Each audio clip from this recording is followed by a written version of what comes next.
Value is a term that you put on anything, especially when you're trying to, well, look at your budget, save a little bit of money, but still get a lot of bang for your buck. Hey, welcome to this edition of Road Warrior. I'm your host, Grant Robertson. Now, the term value is in this model behind me, the 2017 Hyundai Elantra Value Edition, which basically means right from the start, you know you're getting a good deal. So what does the Value Edition really mean? Well, they're not really skimping around the edges. They're still delivering comfort, convenience, and safety, but giving you a discount right from the start. Specifically, this vehicle starting around about $20,000, about a $1,200 discount that you'll see on that window sticker. Now, this vehicle, when everything's added in, really just topped out about $21,000. So good bang for your buck. Now, what the Elantra is a compact sedan. Goes up with the likes of Toyota Corolla, Honda Civic. But what I like with Hyundai is it has a true family line design, and you can see it right from the start at the front end, sweeping down the vehicle. As the family lines grow in length, you'll see a lot of the similarities. Now, what I like here on the Elantra is it doesn't look, well, cheap and, well, over fashioned. What I'm referring to is nice adorned black accents right through the windows. Sometimes on cheaper models, they'll try to bling this out with some chrome. Pretty much went straight forward here. The only chrome really is on that front grille. Otherwise, body color all the way around and no cheap rubber cladding to note. This one really looking elegant, adding body color everywhere you look. By the numbers, what you're going to find with this compact is it's, well, creeps up just almost to a midsize. Doesn't feel as small as you truly think. Now, by the wheelbase, you're looking at about 106 inches. Overall length just under 180. Now, as for the width, it's going to fall just under 6 feet wide and just under 5 feet tall. Those are good numbers for anyone that obviously wants to stay away from a full-size offering and, well, maybe make it a little bit easier getting into tight spots. Definitely a city dweller. Now, what I also like is ground clearance. Now, it's not too low, averaging about 5 inches off the ground, of course, making ingress feel, well, like a sedan and, well, makes it fairly easy to get inside with, well, no step up. Now, to sweep around to the back of the vehicle, one thing to talk about is the security and safety I talked about earlier. Now, first off, really is the blind spot awareness. Now, on some of the more economic vehicles, I've noticed that this is not an option, really just the old plain Jane mirrors, but this one truly operational and give you that radar-like feel, allow you to see those blind spots, well, without even looking. Now, what I like is that alerts you, of course, with anyone in this area and goes away, of course, when it's nice and clear. Now, going to the ingress in this vehicle, the smart key systems, and even though this is kind of a entry-level, nice, modest offering when it comes to bottom dollar, it still doesn't skimp when it comes to the key fob. This one being a smart key system, and it's basically an easy ingress, pretty much meaning you press the button here one time, unlocks the driver's door, press it again, unlocks the rest. Now, that's kind of a security feature within itself, because after all, if you want to unlock just one with one person, it allows for safety because you really don't want anyone hopping in this vehicle, maybe causing some type of crime situation. Now, as you sweep back here, another big security feature really comes to the fill-up area. And this is one Achilles heel I found on even upper end models where they're not securing this area. This case, they do in the form of a little hatch lever right here. Pops that open. Now, it is the good old cap system versus the newer capless, making fill-ups, well, one less step. One question I always have when it comes to compactness of this vehicle, what is the offering back here at the business end? Because you just can't compromise space when it comes to delivering luggage and packages and whatever you have to throw in here. If it's too small, well, it's just not going to deliver everything you want. Now, what I like on this vehicle is it truly steps up and they really don't compromise anything in here. Great volume for the passengers and even for their cargo. Now, let's talk about the design first. Very modest rounding of the back end, a little bit of flair here for an implied spoiler built in, maybe for a little bit of a profile sportiness, if you want to say. As for the taillight assembly, nice and aerodynamic, sweeps around, gives you a lot of broadside fender-like flair here. And of course, that body color we talked about earlier, truly wrapping around. And really only the lower fascia you're going to find is just a little bit of a black down there. Now, as for safety, this vehicle's small, and it does have the blind spot awareness, but there's no parking sensors, but you really don't need it really for backing up because after all, they do have a nice backup camera, couples nicely with that screen up front. Now, as for the overall space, what you're going to find with the electronic release, this pops up quite well. Now, there is somewhat of a cavernous opening here after all the glass comes here, so there's somewhat of a stackability when it comes to the entry. But what you're going to notice with that cavern, it's about 14.5 cubic feet of space and really plenty of room, especially on a vehicle that is somewhat scaled down. This truly feels scaled up.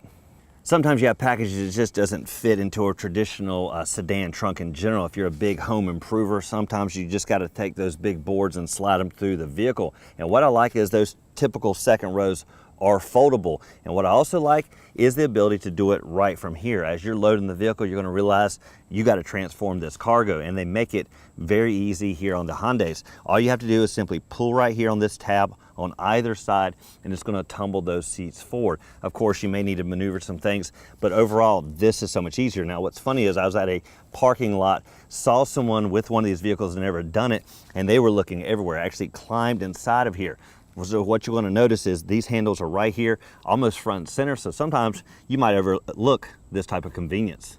One thing you expect on a vehicle like this is, well, compact delivery when it comes to the engine. What I'm referring to is a lot of scream and very little get up and go. But what I found is, even going from my personal vehicle to this test drive, is, well, there's quite a little bit of pep when you step on that gas, and it came quite as a neck snapping fun because I just was shocked. And of course that comes with an overall lightweight, but a nice coupled engine. Now what you're going to see here, this is a 2.0 liter 4-cylinder engine. That's going to deliver around about 147 horses and 132 foot-pounds of torque, and really great fun. It didn't have too much of a scream, but definitely delivered when you tapped on that gas. Now it can be coupled with either a 6-speed manual transmission, which I really don't prefer to do that clutch stance on this vehicle. What I did like was this one came coupled with the 6-speed automatic transmission. That did make the ease of driving, well, so much more fun.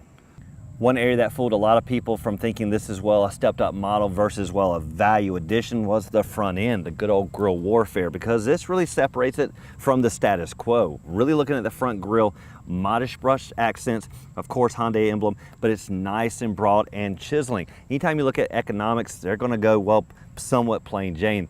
This one really stepping up the level. Again, body color, lower fascia, even nice tucked in LED lights here a little bit more for some accent, and huge bank of glass and lenses, and a lot of styling in here. They could have gone, well, simple on this value addition, but I think the front end definitely continues the Hyundai line across all the other models. One thing I like about climbing inside the Elantra is just the overall comfort. Now this is a value addition, did I mention that? You just don't feel it right here. Now it all starts with the overall comfort. Now compact sedans like this don't fit typically 6-foot plus frames. You're just gonna feel a little tight. But what I like is just alone in the driver's area, 42 plus inches of leg room. Now in the back, around about 35. And what I found is this is actually too much of a stretch in some cases for me. So as I creep forward, so does the legroom numbers in the back. Now as for creature comforts, what you're going to find is a nice tilt and telescoping leather wrapped steering wheel, nice elbow support of course on the left, a little bit further back console than I like on the center, but not too bad, just in about the right spot. And as you can tell, the passengers, as they move forward, they'll lose out on this type of space, but overall a decent comfort. When I think of value, I definitely don't think of a touchscreen system, but they definitely delivered here on the Elantra in the form of this multi-screen option. Now, what I like is it gives you a lot of functionality, but what I prefer is simply to be on one. It really zooms into all the different features, and you do have modest shortcuts down here below. But what I use the most is, of course, the symmetric volume knob and the tune select, and of course, tons of presets here that you can set all your listening favorites. As you ride on the dash, another area that seems to step up is the climate control. After all, what you see here is dual zones. That's kind of unheard of when you're looking at bottom dollar savings, but they deliver it in the form of two symmetric knobs for volume select, really digital specific temperatures, real simple mode select in the middle, and a nice overall fashioning. Now on cheaper vehicles, or should I say value vehicles, this is typically not the case, so a nice step up when it comes to climate. At some point you expect, as you scroll down, we're going to get to the cheap edition of something. Well, still just not the case, and it comes down in the form of heated seats in the front. Nice 3 levels for both front occupants, and you do have various driving modes here with the Econo, Sport, and the regular setting. Now this is your gear shifter, of course, and you do have the manual-like mode, allowing you to shift on the fly if you prefer. Now for connectivity, what you're going to notice is you do have a nice USB connection there in the middle, and 2 power supplies and auxiliary jack.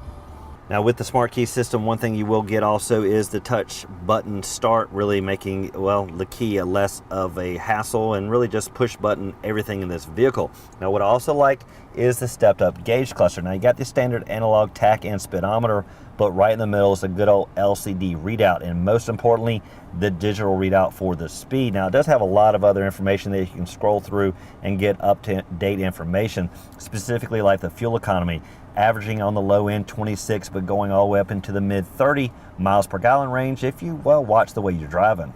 On the left side are some on-off features and the dimmability for your interior lights, but this is to turn off the blind spot awareness, something I definitely wouldn't turn off and pretty much ignore that button. Now you do have the traction control feature here if you want to showboat just a little bit. Climbing into the second row, one thing I like is that the overall feel of this back seat, well, it's a bench styling. Well, it's quite comfortable. Now what I like is the outside has a little bit more tension, and even through the middle, it's not compromising. 3 people, fairly decent, can fit back here. Now the middle is going to be a little bit of a squunch. Now one thing to note, there is no center console for elbow support, maybe the only value portion of this vehicle we can find. Headroom quite well. Even with the aerodynamics, the roofline goes just enough to really provide enough headroom. Also, what you'll find is little niches here on the seat backs just to add a little bit more comfort when it comes to the knees. Now, lastly is airflow. You really just can't find any in this vehicle back here, but what I found is with the overall design, the air truly gets back here quite well. Now, just for this edition of Road Warrior and our test drive behind the wheel, the Value Edition 2017 Hyundai Elantra, a vehicle that still delivers everything we've come to love with the outside styling, the grille warfare, and especially the overall look. Not too much bling, modest accents, and of course body color all the way around. From the outside and first glance, this doesn't look like a Value Edition at all. And don't forget, it still delivers plenty of interior volume, even in a compact size, and heck, even better, business end still takes all the items you could possibly want. Now, we'd like to thank you for watching this edition of Road Warrior. Keep both hands on the wheel and eyes straight ahead.